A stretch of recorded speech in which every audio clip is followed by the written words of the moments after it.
மேஷராசி நேயர்களே, பழைய நல்ல சம்பவங்கள் நினைவுக்கு வரும். நண்பர்களுடன் சிறிய விரிசல்கள் வரக்கூடும். சிக்கனமாக இருந்து சேமிக்க பழகவும். தொழில், வியாபாரம் சீராக இருக்கும். ரிஷபராசி நேயர்களே, குடும்ப நபர்களிடம் மனம் திறந்து பேசவும். வரும் தடைகளை தகர்த்தெறிய முடியும். கேட்ட இடத்திலிருந்து உதவிகள் கிடைக்கும். உத்தியோகத்தில் உயர்வு நிலை உண்டு. மிதுன ராசி நேயர்களே, குடும்ப பொறுப்புகளை ஏற்க வேண்டி வரும். திட்டமிட்ட பயணங்கள் இனிதாக அமையும். எதிர்ப்புகள் தானாக அடங்கும். தொழில், வியாபாரத்தில் புது முதலீட்டை தவிர்க்கவும்.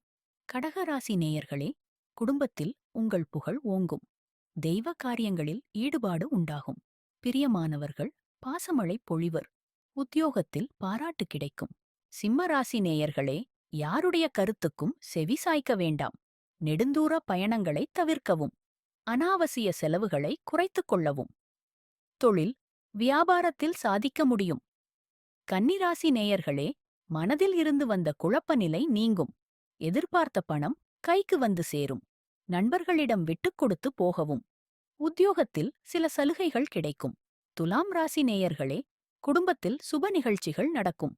சீரான ஓய்வு புத்துணர்ச்சியை தரும். நண்பர்கள் உதவித்தக்க சமயத்தில் கிடைக்கும். உத்தியோகத்தில் உயர்வு நிலை உண்டு. விருச்சிக ராசி நேயர்களே, உங்கள் திறமையை வெளிப்படுத்தும் வாய்ப்புகள் வரும். சாட்சி கையெழுத்து எப்போதும் போட வேண்டாம். திருமண காரியம் கைகூடும். தொழில், வியாபாரம் வளர்ச்சி பெறும். தனுசு ராசி நேயர்களே, எந்த ஒரு காரியத்திலும் அவசரம் காட்டாமல் இருப்பது நல்லது. கொடுக்கல் வாங்கலில் கவனம் தேவை. விலகி நின்றவர்கள் விரும்பி வந்து இணைவர். உத்தியோக மாற்றம் ஏற்படும். மகர ராசி நேயர்களே, சுற்றியுள்ளார்களின் ஆதரவு பெருகும். பிடிவாத போக்கால் பலரின் நட்பை இழக்க நேரிடும். உடல் நலம் பலம் பெறும்.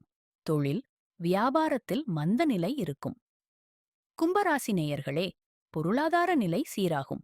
பேச்சில் நிதானத்தை பின்பற்றுவது அவசியம். வாகனத்தில் மெதுவாக செல்லவும்.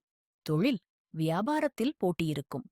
மீனராசி நேயர்களே, எதையும் யோசிக்காமல் செய்ய வேண்டாம். அடுத்தவர்களுக்கு உதவி செய்யப் போய் உபத்திரம் ஏற்படலாம். வீட்டு பராமரிப்பு செலவுகள் கூடும். தொழில், வியாபாரம் செழிப்படையும்.